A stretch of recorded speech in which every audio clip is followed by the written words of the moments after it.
তোমাদেরকে তো আমি আগের ব্লগে শেয়ার করলামই যে আমি জামা কাপড় মেলে আসলাম, মেলে এসে তারপরে কিন্তু নিচে চলে এসেছিলাম। নিচে আসার পরে কিন্তু আমি স্নান করে নিয়েছি, যেহেতু আমাকে পুজো দিতে হবে। জানোই তোমরা সোমবার পুজোটা আমি করি। আর এই দেখো জগন্নাথ, বলরাম, সুভদ্রা এই মুটুকগুলো দেখছো, নতুন মুটুক মা পরিয়ে দিয়েছে, তাই কিন্তু তোমাদের সঙ্গে আমি শেয়ার করলাম। খুব সুন্দর লাগছে তাই না? তো যাই হোক, হ্যালো সবাই, তোমরা সবাই কেমন আছো? আশা করি খুব ভালো আছো, আমিও ভালো আছি গো। আর এই দেখো ঘরের পুজো কিন্তু আমার কমপ্লিট হয়ে গেছে। ফুল দিয়ে কত সুন্দরভাবে আমি সাজিয়েছি, দেখো খুব সুন্দর লাগছে তাই না? আর যেহেতু কমপ্লিট হয়ে গেছে পুজো দেওয়া, তারপর তো আমাকে পাগলা বাবায় যেতে হবে পুজো দিতে। তারপরে এই দেখো আমি কিন্তু বেরিয়েও পড়েছি বাড়ি থেকে পাগলা বাবায় পুজো দেওয়ার জন্য। শ্বশুর বাড়ি থেকে পাগলা বাবার মন্দির একদমই কাছে, আর আমি পৌঁছেও গেছি।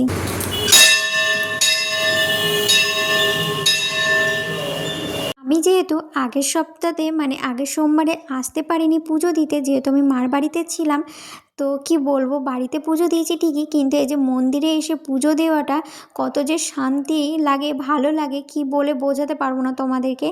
আর আমি যে এবার মানে আজকে পুজো দিতে এসেছি পাগলা বাবাতে, কত যে ভালো লাগছে আমি তোমাদেরকে সত্যি বলে বোঝাতে পারবো না। সত্যি খুব ভালো লাগে গো। আমার আগের সপ্তাহে যখন আমি মার বাড়িতে ছিলাম, আমি সোমবারটা ওখানে পুজো করেছি, তো মনটা একটু হলেও খারাপ করছিল, ভালো লাগছিল না কিছু। তো যাই হোক, কিন্তু ভগবান তো একই তাই না?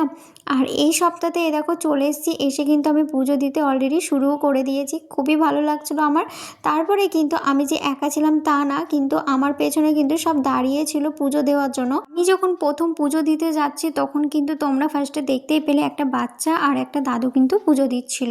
তারপরে কিন্তু ওদের দেওয়া হয়ে যাওয়ার পর আমি কিন্তু পুজো দিতে শুরু করলাম। তারপরে কিন্তু একটা দিদা আসলো, তারপর আবার একটা দাদু এসেছিলো, দাঁড়িয়েছিল।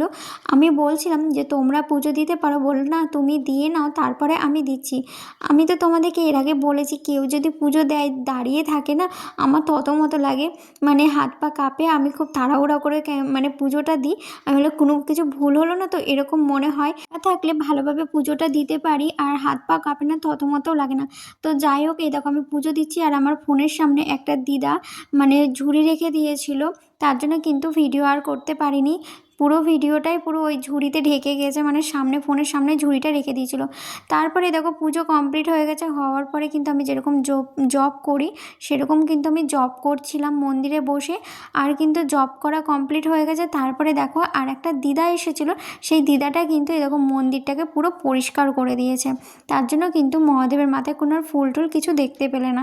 তো আমার তো সমস্ত কিছু পুজো কমপ্লিট হয়ে গেছে, জব কমপ্লিট। তারপরে কিন্তু আমি মন্দির থেকে দেখো বেরিয়ে পড়ছি বাড়ি যাওয়ার জন্য। বেরিয়ে যাওয়ার পরে কিন্তু আমাকে মন্দিরে আবার আসতে হয়েছিল, কেন বলছি। আমি যেহেতু প্রত্যেক সপ্তাহে ঘিয়ের প্রদীপ দেখাই, আজকে যেহেতু প্রদীপ নিয়ে যাইনি তাই আমি মোমবাতি কিনেছিলাম। মোমবাতি ওখানে একটা দেখেছি আর অনেকগুলো মোমবাতি ছিল, সেগুলোই আমাকে আনতে যেতে হয়েছিল মন্দিরে। তো ভিডিওটা কেমন লাগলো অবশ্যই জানিও তোমরা।